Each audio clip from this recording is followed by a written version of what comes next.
প্রশ্ন হচ্ছে যে আর্থিক প্রতিষ্ঠান বিভাগ মন্ত্রী মহোদয় অনুগ্রহ করে বলিবেন কি বেকারত্ব দূরীকরণে তরুণদের উদ্যোক্তাদের সহজ শর্তে ও বিনা সুদে ঋণ প্রদানের কোনো প্রকল্প চালু রইয়াছে কিনা, থাকিলে তাহা কি না থাকিলে এই ধরনের কোনো প্রকল্পের গ্রহণ করা হইবে কিনা।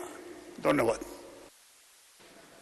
মাননীয় মন্ত্রী আমির খসরু মাহমুদ চৌধুরী।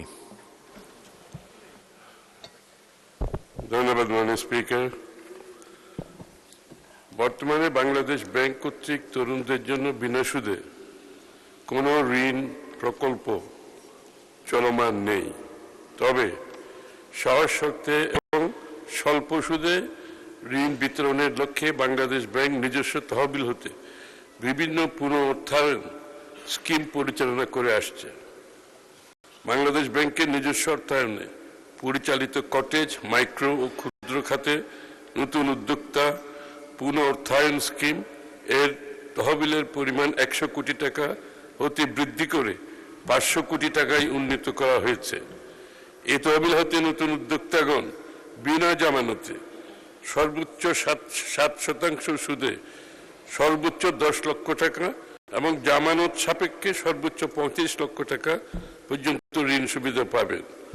স্টার্ট আপ, একটু আগে যে আলোচনাটা হয়েছে আগের প্রশ্নে, স্টার্ট আপ উদ্যোক্তাদের ঋণ প্রাপ্তি সহজীকরণের লক্ষ্যে স্টার্ট আপ ফান্ড নামে 500 কোটি টাকার একটি পুনঃ অর্থায়ন তহবিল প্রবর্তন করা হয়েছে। এই তহবিল হতে উদ্যোক্তাগণ মাত্র 4% সুদে ঋণ গ্রহণ করতে পারবেন।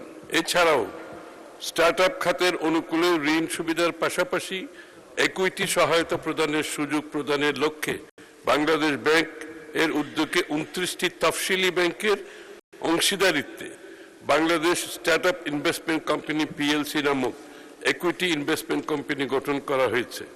স্টার্ট আপ উদ্যোগসমূহ উক্ত কোম্পানি হতে ইকুইটি সহায়তা গ্রহণ করতে পারবে। Skills for industry competitiveness and innovation program SICIP এর অধীনে বাংলাদেশ ব্যাংকের PIU সিসিপ কর্তৃক পরিচালিত এন্টারপ্রেনিউরশিপ ডেভেলপমেন্ট প্রোগ্রাম এর মাধ্যমে বিভিন্ন জেলায় সম্ভাবনাময় উদ্যোক্তাদেরকে মাসব্যাপী 100 ঘন্টার উদ্যোক্তা উন্নয়ন প্রশিক্ষণ প্রদান করা হচ্ছে। সিসিপ প্রকল্পের আওতায় প্রশিক্ষণ গ্রহণের ক্ষেত্রে উদ্যোক্তার প্রশিক্ষণ ফি প্রদান করতে হয় না, বরং সফলভাবে প্রশিক্ষণ সম্পন্ন করার সাপেক্ষে উদ্যোক্তাদের 5,000 টাকা প্রশিক্ষণ ভাতা প্রদান করা হয় এবং ঋণ প্রদানের ক্ষেত্রে অগ্রাধিকার প্রদান করা হয়। মাননীয় স্পিকার, আপনাকে ধন্যবাদ। মাননীয় সদস্য একটি প্রশ্ন করতে পারেন, সম্পূরক প্রশ্ন। ধন্যবাদ মাননীয় স্পিকার। মাননীয় স্পিকার, বাংলাদেশের পরিসংখ্যান ব্যুরো শ্রম শক্তি জরিপ অনুযায়ী দেশের শিক্ষিত বেকার সংখ্যা প্রায় 26 লাখ। তার মধ্যে স্নাতক ডিগ্রিধারী বেকার প্রায় 8 লাখ। দেশের প্রতি 3 জন বেকারের মধ্যে একজন জনস্নাতক ডিগ্রিধারী। প্রতি বছর 20-25 লাখ শিক্ষিত তরুণ শ্রমবাজারে প্রবেশ করেছে। এই বিশাল সংখ্যক তরুণ বেকার যুবকদের জন্য উল্লেখযোগ্য কর্মসংস্থান তৈরি করা হচ্ছে না। দিন দিন এই শিক্ষিত বেকার যুবকদের মধ্যে তীব্র হতাশা ছড়িয়ে পড়েছে। এর ফলে অনেক মাদকাসক্ত ছিনতাইকারী, চুরি ডাকাতি, খুন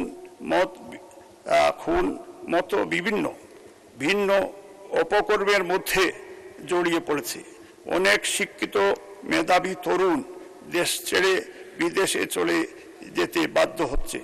তাই তরুণদের জন্য ব্যবসা বাণিজ্য সহজকরণে সকল প্রশাসনিক জটিলতা দূরীকরণ এবং তরুণদের উদ্যোক্তাদের জন্য সহজ শর্তে এবং বিনা সুদে ব্যাংক লোন প্রদানের ব্যবস্থা করা অতীব জরুরি।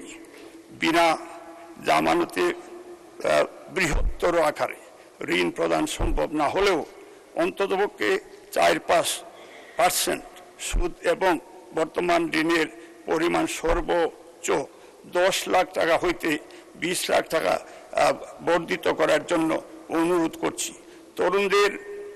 তরুণদের উদ্যোক্তাদের জন্য প্রশিক্ষণ এবং দেশে বিদেশে কর্মসংস্থান এবং কর্মসংস্থানের মাননীয় সদস্য প্রশ্ন করুন। মাননীয় স্পিকার, গত 15 বছরে এই দেশের যুবকদেরকে স্পেশালি যে ড্রাগ এডিক্টেড গত ফেসিস্ট সরকার এবং বিশেষ একটা দেশ যেমন ইন্ডিয়া এবং মায়ানমার থেকে ড্রাগ বাংলাদেশের যুব সমাজের বিরুদ্ধে একটা কনস্পিরেসি করে যাতে এই বাংলাদেশ ঘুরে না দাঁড়াইতে পারে, সেই জন্য গত 15 বছরে বাংলাদেশের শিক্ষা এবং প্রতিষ্ঠানগুলি এবং যুবদেরকে ডিস্ট্রয় করে দিয়েছে, যেভাবে ডেমোক্রেসি, হিউম্যান রাইটস এবং ল অ্যান্ড অর্ডার সিচুয়েশন ছিল না।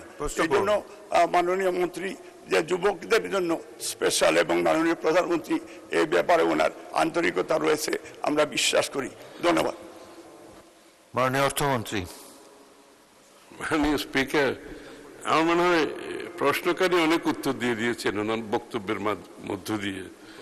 একটা বিষয় শুধু এখানে আসছে, 10 লক্ষ বিনা জামানতে সর্বোচ্চ 7% সুদে 10 লক্ষ টাকা থেকে 20 লক্ষ টাকা করা যাবে কিনা উনি সেটা জানতে চেয়েছেন। সেটা এই মুহূর্তে বলা যাবে না। যদি এই স্কিম যদি সফলভাবে চলতে থাকে সেটা বিবেচনায় আনা যেতে পারে। মানে স্পিকার, আপনাকে ধন্যবাদ।